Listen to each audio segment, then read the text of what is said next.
All right, everyone, welcome back to the Squid Talk Pod. I think this is number 12, not even sure. It doesn't really matter, to be honest. But huge guest today, Alex Wolfe, serial entrepreneur, very unique mindset. I know a lot of successful older entrepreneurs. Some of them are very much on the nerdy side. Some are very much on the hardcore, in-your-face, discipline, motivation side. But you have like a very balanced perspective on life, it seems. And we met at a, what would you call that? Like a private entrepreneur dinner? Yeah. Networking event the other day. Thought you were really cool right away. And just from the, little details you gave, I was like, I would love to get this guy on the podcast. So thanks for being here, Alex Wolfe. Awesome. Pleasure to be here. Let's take it back to the start, right? Yeah. Now you're a very successful entrepreneur, still building companies, but what was that early life like? Were you always an entrepreneur, or did you kind of find that later on? I started working at a young age. My parents really got me into work from a young age. I had my first job when I was 10 years old. My dad would wake me up at 5 a.m. and drop me off, and I'd go flip burgers at the hockey arena while my friends were playing hockey. That was my first job, so really got into working at a young age. Always had like a job, or at least 2 jobs all the way through school, sometimes even 3 jobs. And that led into my career as a pilot. That was my career for many, many years. It was an awesome career. Got to travel around the world and fly to all kinds of really dope places and meet some really cool people, and got to learn a lot in that one. And it opened up a lot of doors for me. Super happy that I chose that route. And then, somewhere in there, I started exploring entrepreneurship. I had my first business with my business partner back in 2009. And it was an aviation-based business. So I was mixing the worlds of aviation and entrepreneurship. I learned a lot in that one. It was a crazy run. I ended up selling the business to my biggest competitor and breaking even. And then it was a lot of responsibility, paying for people's salaries and bills and all this kind of stuff. It was a lot of pressure. So then I just went back to the workforce, went back into piloting, and I did that for a few more years. And then once again, some doors opened up, and I dove right back into entrepreneurship. I ended up starting a business with my the guy that I was flying for in his private jet, and we started a company. It was a cannabis company. We saw the opportunity in cannabis. I was very passionate about it at the time, and we went out. We raised a bunch of money. We raised $55 million. We built the most kick-ass indoor cannabis facility at the time. It was huge, and it ended up becoming one of the largest cannabis companies in the world, which was pretty awesome. We took it public. Yeah, it was dope. It was a hell of a ride. I had a lot of fun, a lot of lessons learned along the way as well. And then I basically, took those lessons, had another business, exited that as well, and then put all those lessons and blessings and everything along the way into the current business now, which is Circadian Wellness and our brand Eons. Nice. And by the way, for everyone curious what Eons is, it's how would you describe that? My understanding is it's, full system on how to maximize your health and your potential using the capabilities of mushrooms, right? And I've been trying them out myself, and it's great. But how would you describe it? That's dope. No, it's a great explanation. It's we wanted to bring mushrooms into the world. Mushrooms have been around for thousands of years in health practices and millions of years in general. They're the oldest technology in the world. The original internet system, billions of years old, is the mycelial network that travels all throughout the earth underground, transporting nutrients to all plant life and water to all plant life. It's highly intelligent. It's the largest living organism in the world. So it's really nature's technology, and it's been used in health practices for thousands of years, dating back to ancient China, ancient Egypt, but it isn't that used here in the West. So we wanted to come out with a really cool brand and create fun and innovative products on how to use these mushrooms and make them very bioavailable so that people feel the effects of them. That's something I've learned along the way, is when people try a product, they want to feel it. They want to feel that it works. So we make these products very effective, and we're trying to help modern day problems like sleep and anxiety and gut health and productivity and a bunch of other things. So that's kind of what we're up to. And yeah, it's been a really fun ride. Oh yeah, man. Well, I could ask you so many questions on that whole little explanation of the past. I guess the first one I have is, being a pilot is all about rules and regulations, right? That's a huge jump, pilot to entrepreneur. because entrepreneurs have no rules. Essentially, right? Yeah. That's why I wanted to start my own business. I was Yeah. tired of listening to other people. So was that a hard change? Was there a moment where you're like, I'm done with this pilot shit? Or was it, I looked you up, I did some research. I saw that you had a big fear of heights, right? When you were young? That's right. So do you think that, accomplishing that or getting over that fear of heights to become a pilot helped you with getting over that fear of failure? Or how did that transition even happen? Yeah, so I did have a really bad fear of heights growing up as a kid. It was brutal. I wouldn't go on roller coaster rides or bridges or balconies or anything like that. I was pretty terrified. And thank God my parents tricked me into taking a flying lesson one day. And so I got to the airport. The guy says he's going to give me a tour of the airport. So I'm like, okay. We're just going to taxi over there. Okay. And then we start taking off. Oh, there you go. Yeah, we start taking off, and I'm like, oh my God, this is really happening, And literally my life was flashing before my eyes. I was scared. But he said to me, he's like, 3 words that really changed my trajectory. He's like, you have control. And he let go of the airplane, and I had to basically choose to take control in that moment. And how old were you, by the way? I was 17. Oh, okay. Nice. Yeah, I was 17, and so I took control of the airplane, and I'm actually lifting off. I'm taking off, and it was just the fear like disintegrated in those seconds, and it was like, wow, I can't believe I'm doing this. And I had no choice but to take control and rise above the fear. So long story short, the flight went great. We flew all around my hometown, got to see my old high school and my childhood home and all this kind of stuff. And then at the end of the flight, he says to me, he goes, Alex, you're a natural. And I don't know if that was true or not, but I chose to believe him. I just chose to be like, okay, maybe I'm a natural at this. And I went back the next day and I took another flying lesson. I just became obsessed. And then it was because of that I realized that the fear was really just an illusion. It was just something that was in my head that I got to face and rise above. So then from that point on, I was really pretty much fearless, because to me, fear was like I'd faced my biggest fear. Fake. It's fake. Yeah. Fear is fake. Yeah. So I brought that really into entrepreneurship and business and everything. I really pushed the limits for a long time. And I thank you for saying I'm balanced now, but for a long time I was just full sending it because I didn't have any fear. I'd already faced my biggest fear. So I just, that's why everything I did it big, and biggest cannabis company and all this kind of stuff. Cause it was just like, don't even let the fear didn't faze me at all. Mm-hmm. So that was, it worked out in a pretty cool way. Nice. And then that transition, cause you said you were commercial, right? First? Commercial, yeah. And then you transition over to private jets. Yes. I think that's such a great industry because once again, like every single person you're hanging out with is really successful. So I'm sure you get to learn a lot, right? Exactly. Did you learn? What do you think? What were the first? Let me rephrase that. Were there any significant ideas that completely changed the way you think, having surrounded yourself with this, upper echelon level class of people, you could say? Yeah, there was a few things. There's one is like, well, don't be afraid of anything, and it was like, I stopped putting people on pedestals, even though these people had lots of money and they were really successful, I really got to see that they're just people. Everybody's just people, and some people have better skills than other, but we're all really on the same playing field. And I got to hang out with, deca millionaires, and I got to hang out with celebrities, and I got to meet all kinds of successful entrepreneurs, and some were really smart, some weren't that smart. It was just like, wow, these are all just people. These are all just like, people trying to figure it out. And some had more money and some made better moves than others, but I stopped putting people on pedestals, and I was like, hey, if they could do it, I could do it. It's all possible. And so it showed me that anything is possible. You just got to pick a lane and charge it up with your energy and your passion and focus on it, and you'll climb that mountain one day. Nice. Hell yeah. And how did that first business even start with your client?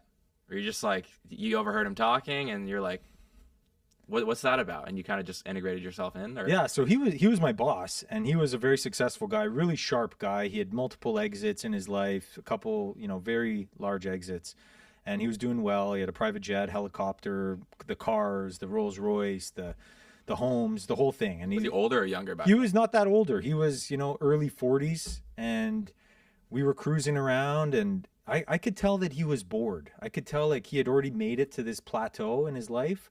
And he would be like, hey, there's a new steakhouse in New York. Fire up the jet. We're going to New York for dinner. Or there's a new place in Miami. Go start up the jet. Or, hey, I bought this new plane in Arizona. Go pick it up. You know, so it was like, it was cool. It was an awesome job. I loved it. But I realized that he was bored. Like there was more. And I was like, man, this guy's a super successful entrepreneur. And at that time, I was really passionate about cannabis at that time. And I saw the legalization movement of cannabis happening. So I was like, man, he basically, he wanted me to invest in certain things, you know? So he'd bring me to these investor meetings and he'd be like, Alex, you got to invest in your future. So he was trying to help you. He was trying to help He me. looked at you as like a friend. He's like, I'm trying to bring you in. Totally. We became good friends and it was close. Like I'm flying his family around and stuff like that. So obviously there's a level of trust there, and we did become close. So he's like, Alex, you should invest in your future, you know? And I was like, well, I am investing. And he's like, well, what do you mean? What are you investing in? I'm like, I'm investing in cannabis. Like, and he's like, cannabis? What are you talking about? It's illegal. I was like, yeah, but it's going to be legal one day. And he's like, what are you talking about? I mean, trust me, this is a movement that's happening in Canada at the time and in States as well. But what year was this, by the way? This was in 2017. Okay. Oh, so not too long ago. Not too long ago. Cannabis stocks were taking off, and I started to show him how much money was being made in the stock market with cannabis. And he was like, wow, there's an opportunity here. And after about 6 months of, you know, talking about it and researching, he called me one day and he's like, I want to do this. How can we do this? And I was like, well, we got to get the biggest indoor building that we could find, and we convert it into an indoor cannabis growing facility. Because a lot of companies back then were doing outdoor and greenhouse. And I was like, that's bullshit. Is like, you want indoor, high quality chronic.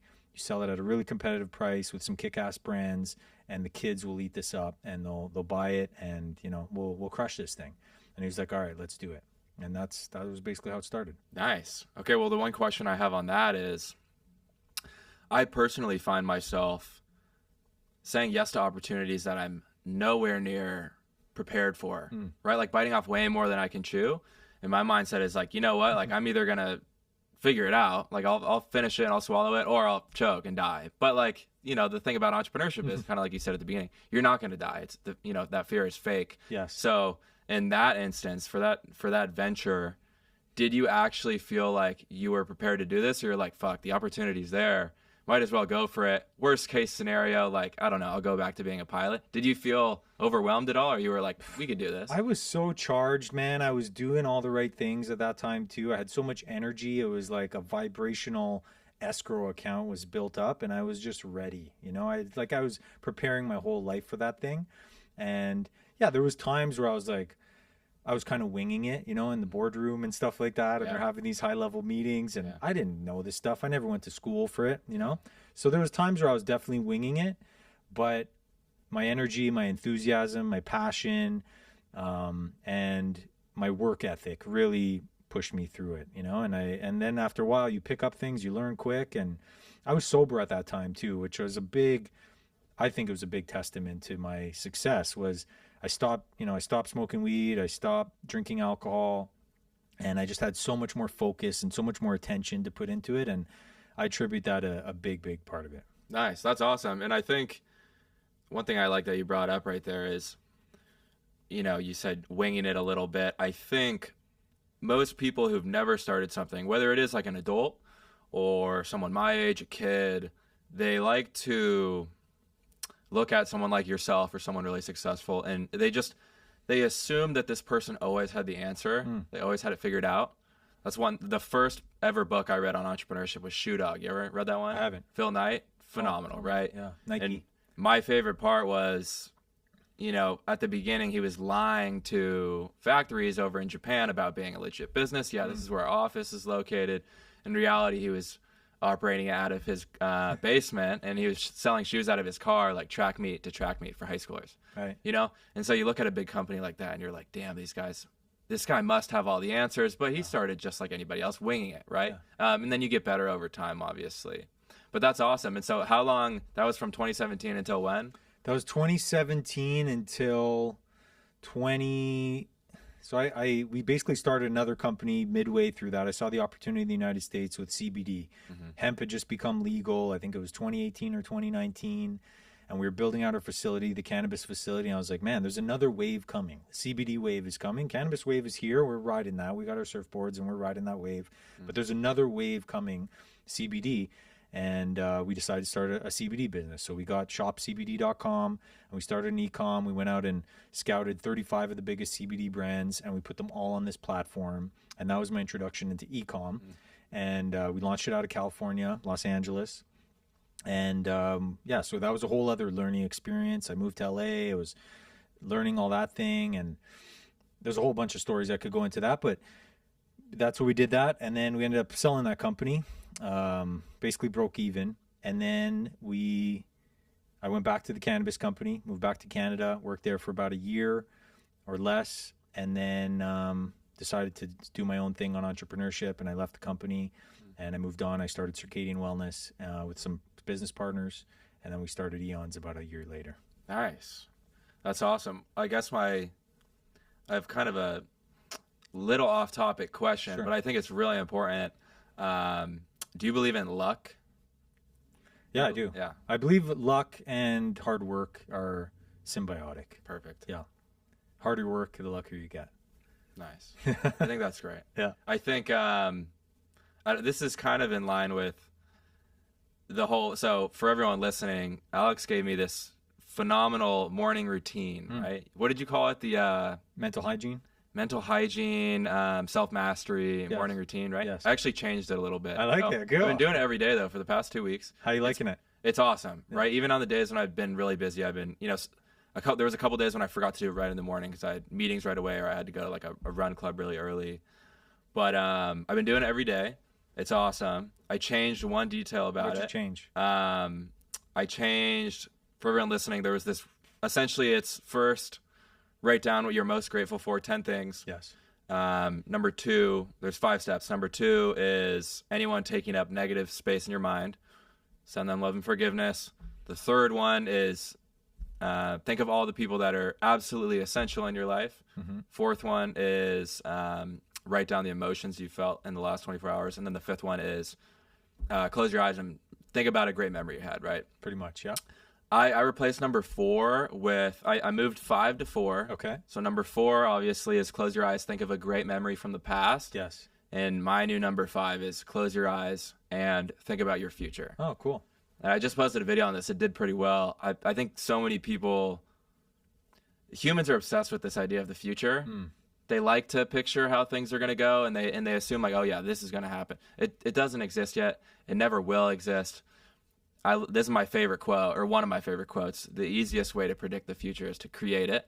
Fuck yeah. So yeah, my new step 5 is close your eyes and picture your ideal life, right? I love it. What car are you driving? Think of all the details, right? What's your wife look like that one morning when you wake up early and she comes out, right? Yeah. All that. Because if you picture that enough, now you know what you want, you know where to aim, and then you can go there, right? So, but it's been awesome. And I think my biggest takeaway from this routine is obviously, like you said, when you put out good energy, it comes back, yes. Right? And I think that's similar with luck. I think I used to consider myself an unlucky person. Everything always went against me, so I need to work extra hard to change that.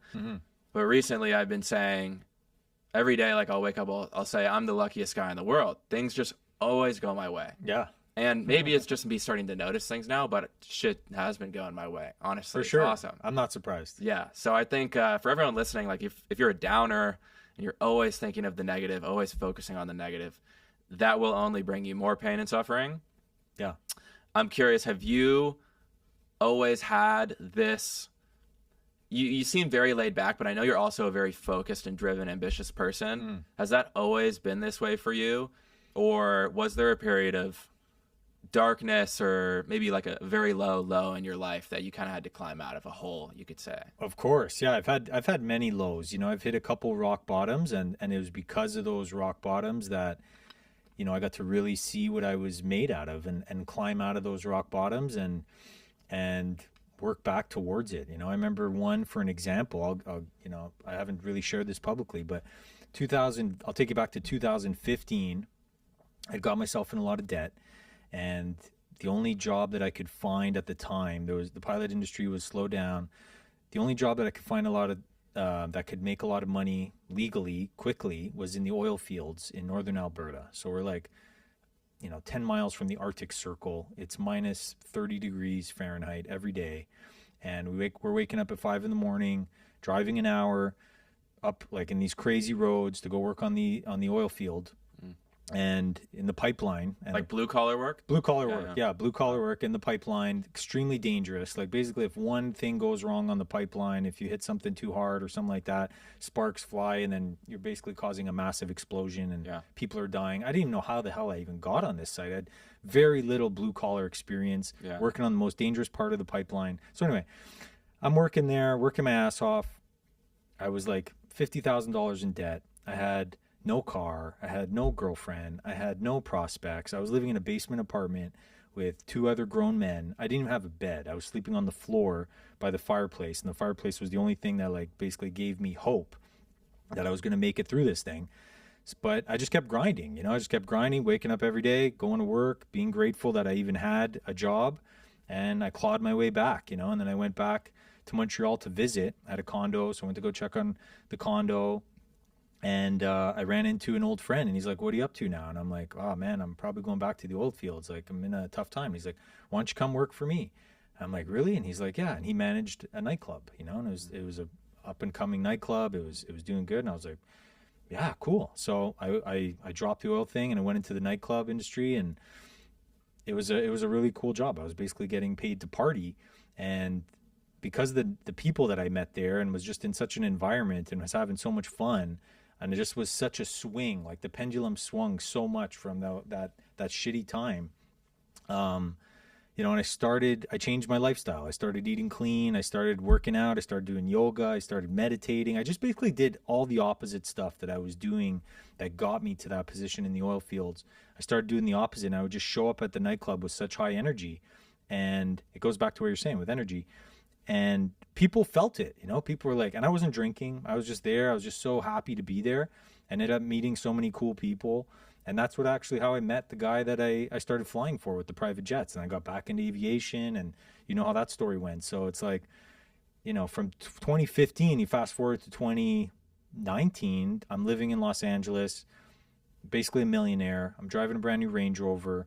I'm living in Beverly Hills. Is that from the professions or from any investments yet? Yeah, that was from the business. Pretty wild to make that much. Oh, from the business. Okay, gotcha. Yeah, that was the moves that I had made was, basically from being broke and sleeping on the floor in 2015 to 2019, living my dream life, dating my celebrity dream crush in LA and crushing it, Right. So it's like anything is possible, but it's like you said, it all starts with your energy, and you just put that energy in there, and it's all a choice. Like, it's exactly like you said. It's all a choice. If you believe you're the luckiest guy, or if you believe you're the unluckiest guy, life will just show you either way that you're right. So you get to choose, and your life will just play out. You get to choose your story. You're the writer of your script story. No one's going to write it for you. You get to write it. And that's what that daily practice is every day, is like, now you're putting yourself in control of your own script of your story. Absolutely. I think attitude takes you everywhere. My grandma says a lot of crazy stuff. That's one of the things she's always said since day one. Attitude will take you everywhere. Attitude is a code, 100%. Yeah. And it's funny you say that. That's really interesting how that experience at the nightclub brought you back into private aviation. I was literally... You never know. You never know. You can find an opportunity anywhere if you're someone. So the way I look at life is, I think networking is the most important skill. Obviously, you do have to work hard, and you have to put that effort in, and you have to take risks and make sacrifices. But at the end of the day, opportunity comes from people. And you can be the hardest worker or the smartest guy, but if nobody fucking likes you because you're a dick or you're annoying or you're selfish or you lie, whatever, like, no opportunity is going to come your way, whether it is someone giving you a job or investing in your company or believing in you, whatever. So that's great. I think that's the first thing you can change to get your life on track. That was actually a really important question I wanted to ask you, and you kind of already answered it. But for anyone who might be watching, who's new to your story or knows your story, and they feel lost or they're struggling, what is the first thing you can change?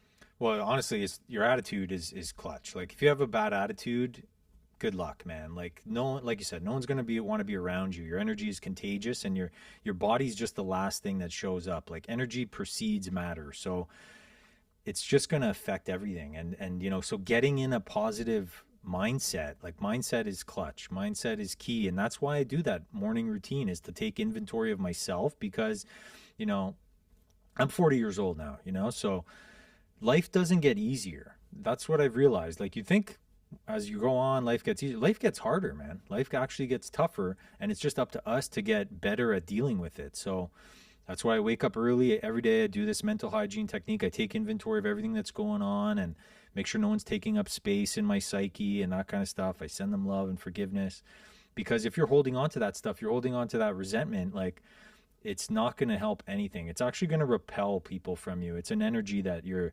repelling people. So it's like, you want to just be clear.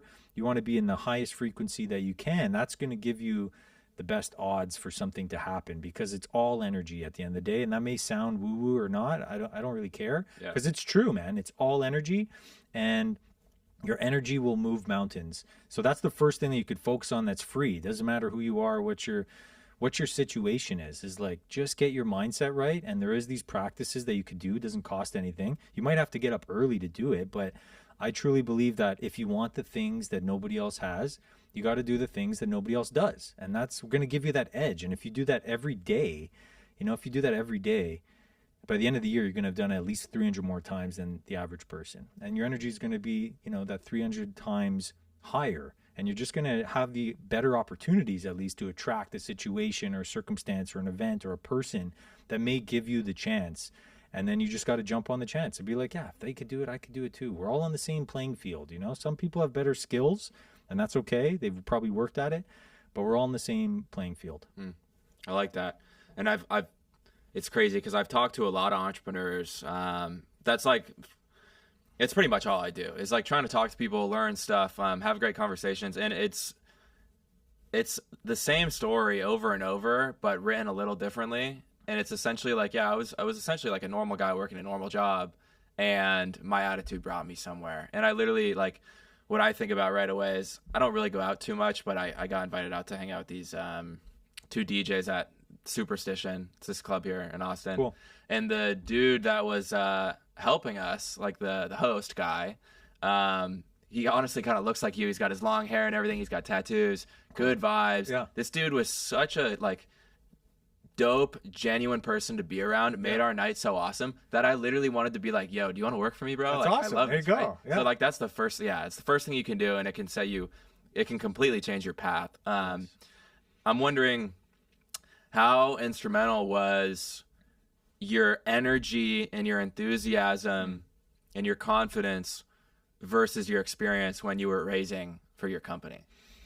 Dude, it was literally everything. That was your first time, right? That was my first time raising money ever, period. And I never raised money before. I was a pilot. Before that, like I said, I worked in a nightclub. And before that, had all kinds of odd jobs. And so I never raised money for it. It was all energy. It was all passion. It was all drive. It was all confidence. And it was like clarity as well. Like, I would really encourage anybody listening, like, confidence is one thing, but once you combine confidence and clarity, once you have a clear vision of what you're up to and where this thing is going, like, I had done my research. I knew this thing was going to take off.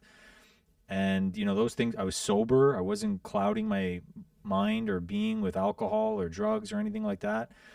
And that was a palpable energy that people could feel. And when I got into the room with people, didn't matter if they were, new investors or sophisticated investors, like, they're like, yeah, I want in on this thing, and I think I raised like $12 million myself the first go around. Like, so it was wild, but I was confident. I knew where this thing was going, and I was like, okay, now it's one thing to talk the talk and be like, this is the dream, and I'm going to communicate that dream to people.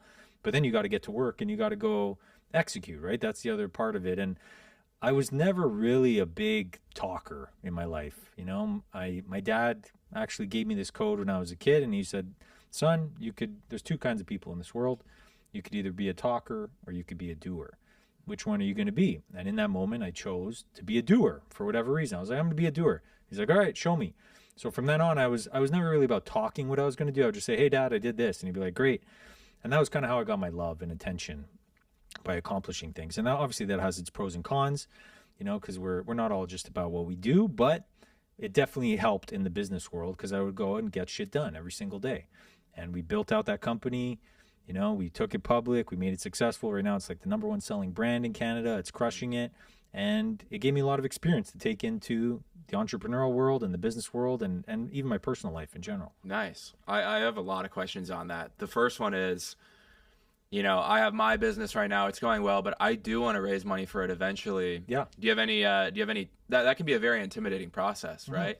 And even though we could continue on how we're doing and grow just fine, I think it's a skill that you have to get good at if you really want to start to make good money, right? Even if you don't need it, it's a good skill to get good at. So do you have any advice for me or anyone else out there who's thinking of raising soon? Yeah, sure. No, I'm happy to give advice, Lucas, for sure, especially to you. I think you're up to some great things and you're a rising star here. So, but I would ask you, what's intimidating about it? What's intimidating? Well, I can definitely do it for sure, and I'm gonna do it. But I think anything new is intimidating. I think,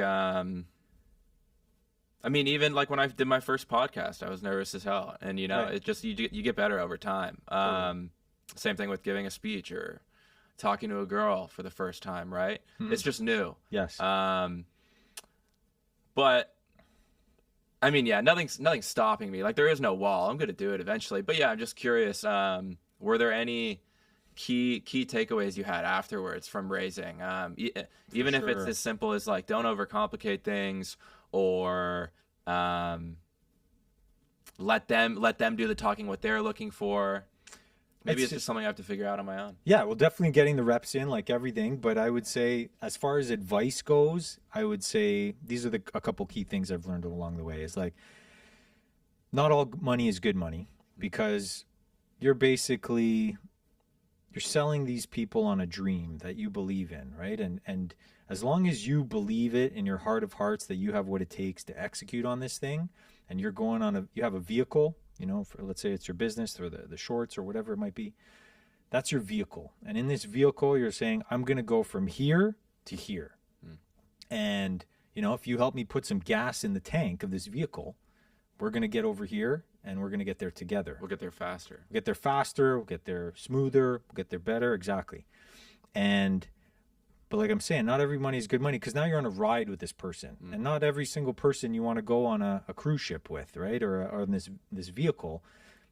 Not everybody you want to hang out with them on this thing, right? It's like people's energies are different. This person may be on the ship and be like, hey, you should go over here. Let's stop over here, and be like, no. Like, we're going over here. So does that make sense? It's like, absolutely. You want to make sure that people are aligned with you and your vision, and they trust you to navigate where it's going. And the waters might get rough, things happen. Business is not predictable. And a lot of times it gets complicated. So it's like, you want investors that see the big picture. They see where you're going. They don't bug you along the way too much. And they, it's good to ask questions. That's great for an investor. Ask lots of questions, but you have to have faith and you got to believe. And, I'd say only bring in people that are energetically aligned. Goes back to energy, because it makes it a lot more difficult and it slows down the journey if people are not on the same energetical thing as you, because it just slows down the process. Absolutely. I think that's well said. And one thing I've started to learn, I'm very happy I learned it this soon in my life. I used to sacrifice some of my values if there were really shiny opportunities, you could say, whether it is like a potential business partner or investor.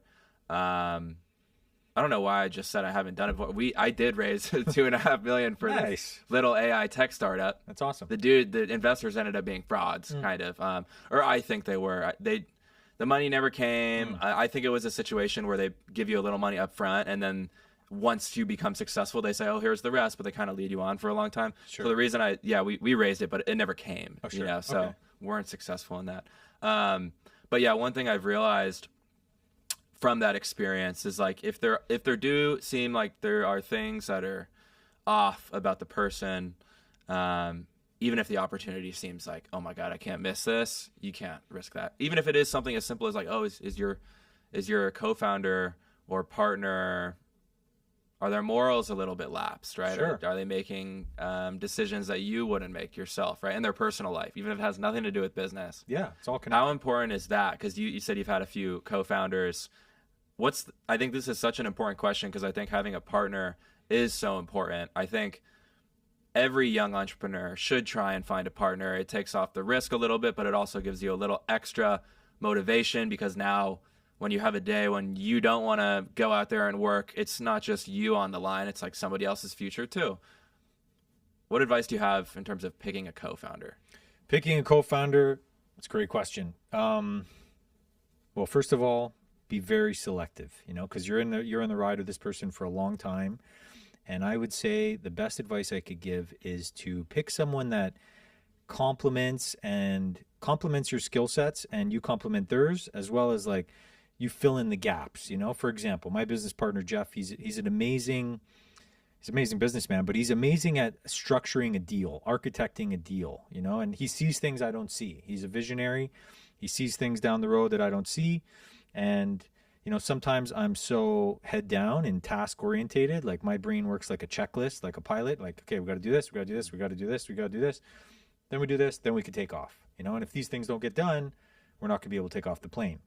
And that's good. That meticulousness comes in handy for sure. But sometimes he's seeing things way down the road that I'm like, holy shit, I never saw that. So all this to say is find someone that has a skill set that you don't have, because if you both have this, you're co-founding with someone, you both have the same skill set, you kind of get in each other's lanes, and then you're just not optimizing the flow of how things can go. So I like to partner up with people that's like, okay, they're going to help me and I'm going to help them, and that is the best advice I could give. I wouldn't personally partner up with someone that has the same skill set as me, because now it's like you have two, star forwards on the team, and who's going to be shooting, who's going to be passing, and it kind of gets weird. So it's like, just pick your lane and pick someone that has their lane and go from there. That makes sense. Okay, cool. I think I want to switch a little bit. Sure. After you IPO'd and you made some decent money for yourself, and you said you moved to LA and you got to live that bachelor life, whatever, and you found that girl. How do you not get distracted with all that? Or did you ever feel, let me shift a little bit. Was there ever a time, because I've talked to a lot of entrepreneurs who've said something similar, they make some money and they have a lot of fun, and then they feel a little lost. They're like, what am I doing? I got to get back on the track. Sure. Yeah. So after that win. For sure. There's a few things I could go with that, a few directions I could take. But one I would say is, you're at first, like on that first mountain that you're climbing, call it entrepreneurial mountain, and you've never done it before. So you want to get all the things that you never got before. You want to get the cool car, and you want to get the watch, and you want to get the girl, and you want to go to the places and all that kind of stuff. And all that's fun. It's awesome. It's part of that journey up the mountain. But once you get up to that mountain, you realize there's way other bigger mountains to climb. And those ones, like, I guess maybe it's only satisfied because you got to climb that mountain to realize that, but you realize there's so much more. There's, how can you make an impact in the world? Can you go to bed at night with a peaceful mind and a peaceful heart? And can you make a difference? Can you create something better that's going to impact humanity? Can you really leave your mark in the world? These are other mountains that I would see, and I'm like, okay, the girls and the partying and the clubs and the jets and all that stuff, it's fun, it's great, but it's not fulfilling. It's not gonna fill up your heart, So it's like, it's good to find purpose, and that purpose can just be you, It doesn't have to be some major pie in the sky thing, or not change the world. Like, just make yourself best version of yourself. That's more of a purpose than most people have. And be the best person in your bloodline, change your family's ancestral history. That's a goal. That's a purpose. So like, there's these other mountains, and you get there, but I think every entrepreneur has to go through that, get to that first mountain to realize, okay, like, the Lamborghini is not going to make you happy. It's really not. It's just it's a car. It's not even that comfortable of a car to drive, So, but it's part of the journey, and then you there's always another mountain. Getting the distractions out of the way. Yeah. Yeah. Well, that brings me to my next question. When we were at that dinner together, you said this, and I've been thinking about it since, because I wanted to ask it. You said, if I wasn't distracted by relationships, I'd probably be a billionaire by now. End quote. Yeah, exactly. Can you expand on that a little bit? Because I feel like Yeah. I'm constantly asking myself that question. Do I put dating aside to make my money, whatever, become successful in my career?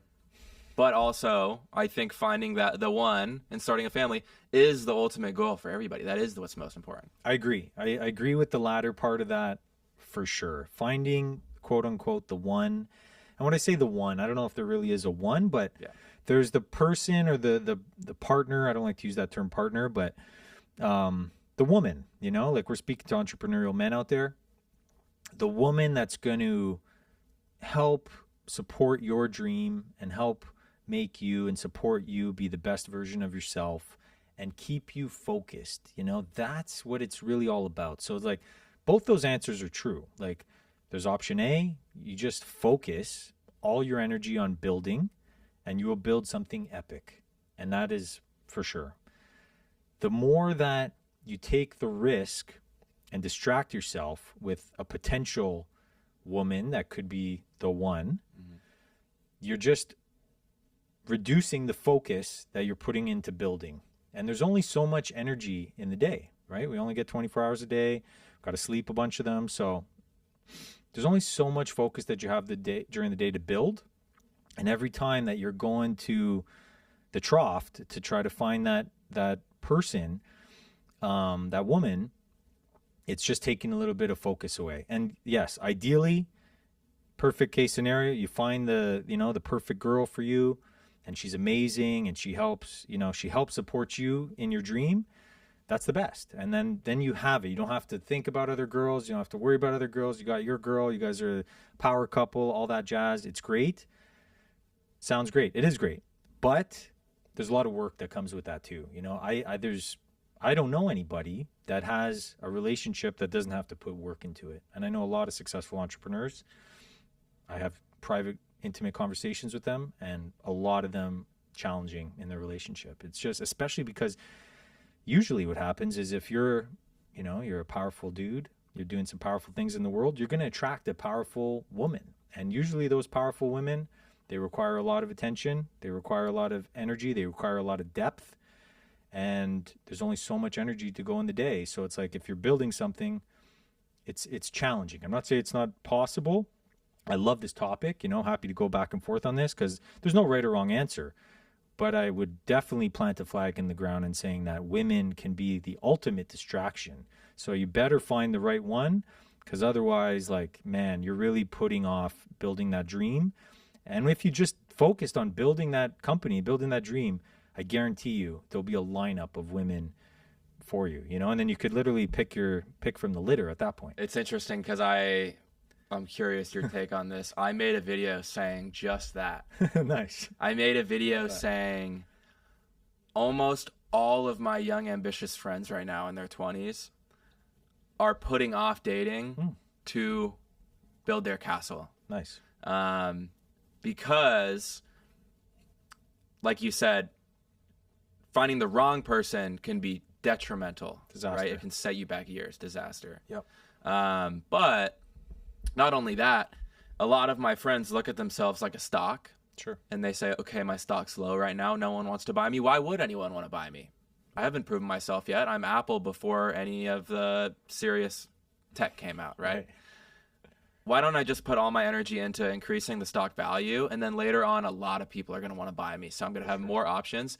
And it's interesting because I'm always open to other opinions, but I think that's that's how it works. And you seem to agree. So many girls got upset at me saying that. Yeah. I hate how you guys think this way. You guys are all going to be lonely when you're older. But they're the ones that are out on these jets and yachts, having fun. You know what I mean? Not all girls. There's a lot of girls that are focused too. Yes. But I think you're right in that if you sacrifice and work towards something and build an impressive life for yourself, you will have a lot more options than if you're that loser that works at the restaurant or whatever, who's been there for 30 years. Nothing against that kind of profession, but. Sure. Yeah, you're right. You'll definitely have a lot more options. That is for sure. There's some risks that come with that one too. you may become a millionaire, decamillionaire, billionaire, and then you just never know if the women are with you for your money or not. That's true. So that's the risk that you're taking. The other side of that, just to play devil's advocate, but I do agree with you. But to play the other one is like, okay, you get a girl, she's with you through thick and thin, ride or die. She sees you struggle, all the late nights and the early mornings and the stress and all the crazy shit that comes with entrepreneurship that most people have no idea about. And if that girl loves you when you're broke and you're poor, she's going to love the shit out of you when you've made it, Well, that's the goal, man. I think that's what every guy my age wants. That's what they want, know, but it's almost it's a dream too. Like I think it's rare. I think if it happens, it's the best fucking case scenario, and all the best to you. I wish that for everybody listening. If you could find that, God bless you. It's fucking awesome. It's rare though. I'm 40 years old. I haven't seen that very much. I've seen it a few times, and the shit gets rocky, man. So it's like choose your own adventure. They're both, you can't go wrong. All paths will lead to fulfillment.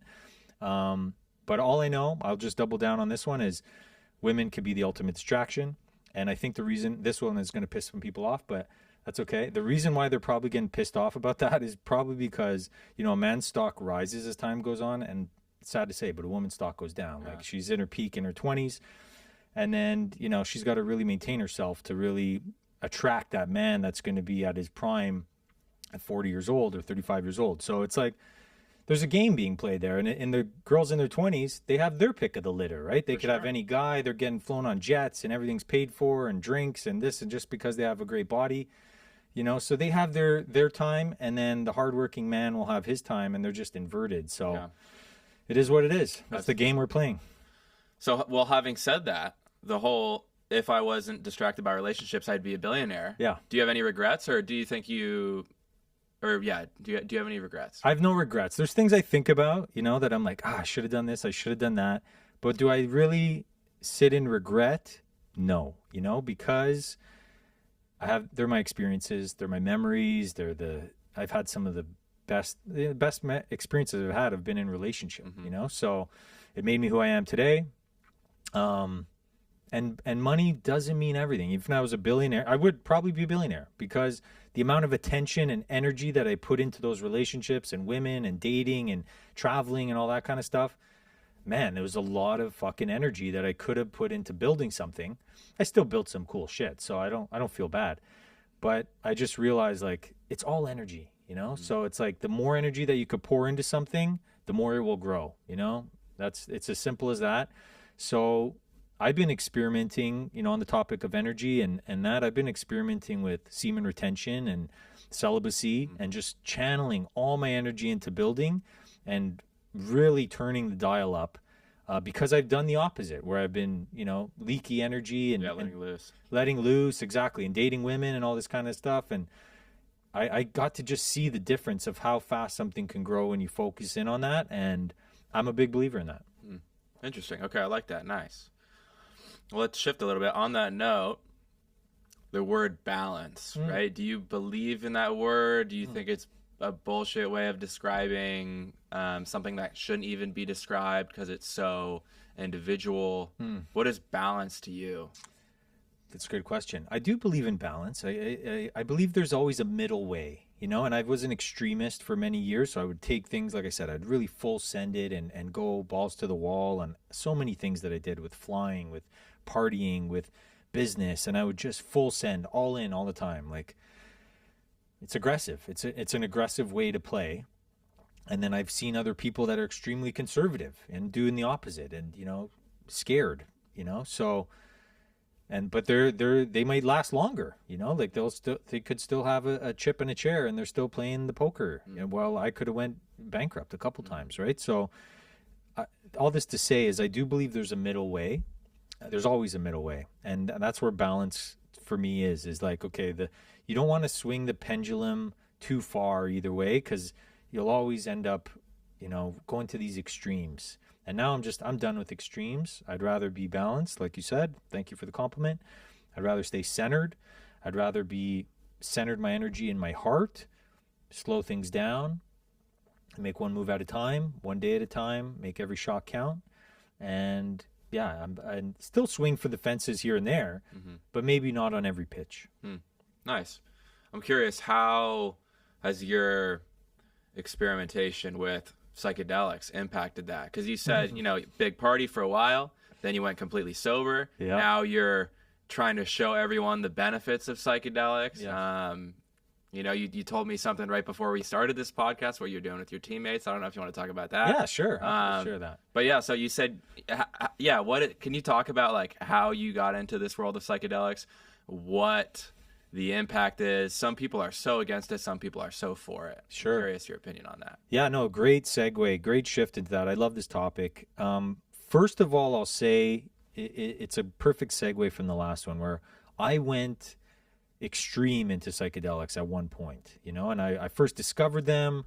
It was such a paradigm shift for me. I was totally left brain before. I was a pilot, checklist, all this kind of stuff. Very left brain, completely living in my head. And I didn't even know it, until I went to, it was in Peru, 2016. I went and sat with ayahuasca, my best friend and business partner, and it cracked me open. It made me realize, wow, there is a whole other way to look at life here. It brought me into my heart. It opened up my mind to all kinds of different possibilities that I had no idea of. So that was the entry point, and it was awesome. And then I started microdosing. Then I started doing larger doses, hero doses, mega hero doses. What's that? How much is that? Oh, like 10 grams of psilocybin. Yeah. Jesus. Yeah. Christ. But I wouldn't recommend that. I'm not saying do that. I'm saying don't do that. Yeah. Like literally don't do that. I don't believe everybody can handle that, but for me, I had to go to that extreme to really realize the power that these things have. And then it was because of that I was like, okay, up until that point, I was very much planning on bringing psychedelic products out to the world.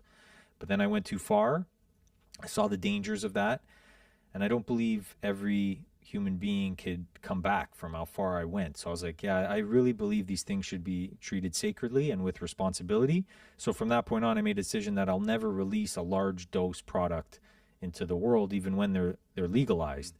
So, and I am advocating for the legalization of psychedelics, but responsibly. So we're coming out with our first legal microdose psychedelic product in Q2. I'm super excited about it. This is probably the thing I'm most excited about right now in my life. We've been studying these things for a couple of years. We found a compound of mushroom that's a psychedelic compound of mushroom that's legal.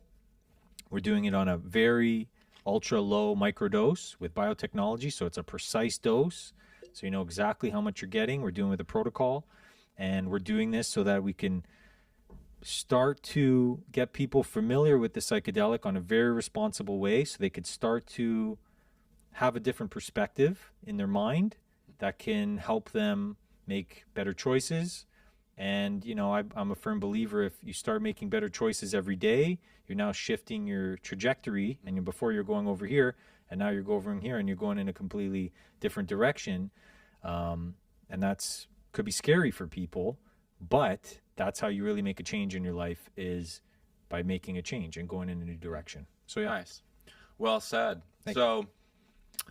Going on this, and this is a form of psilocybin, I'm assuming? It's not a form of psilocybin. Psilocybin's illegal. Yeah. So I love psilocybin. I'm microdosing psilocybin right now. I take it pretty much every day. There you go. I take it 5 days a week. Nice. I love it, and I wish it was legal, but it's not. One day. So yeah, but there's thousands of types of mushrooms out there, and there happens to be a few of them that are psychedelic that are not scheduled. They're not illegal, and we've studied them a bunch. They have been studied a bunch, especially in Russia. So there's a lot of, without giving the active ingredient away publicly until it's launched, but this mushroom has been around for thousands and thousands of years. There's lots of data that supports it helps with anxiety, with sleep, with pain, with PTSD, with depression, like major things that the results we're seeing are incredible. So it's very exciting for me because like I want to help people. I want to help solve problems. I'm a problem solver by nature. So it's like, yeah, if I could solve the problem of anxiety, like I believe so many people are struggling with anxiety, especially in North America these days. We just have such like big aspirations, and there's so much comparison and all this kind of stuff. People are really struggling, and I used to struggle with anxiety. So I get it. So it's very inspiring for me if I could help solve the problem of anxiety with a mushroom. Awesome. Well, I can't wait to try it. Yeah, I like your stuff right now, so I can't wait to try this. I'll hook you up for sure. I'm also like, I'm trying to, with what you said about how, some people can't handle large doses of any substance that alters your mind. I think a lot of it really depends on the person.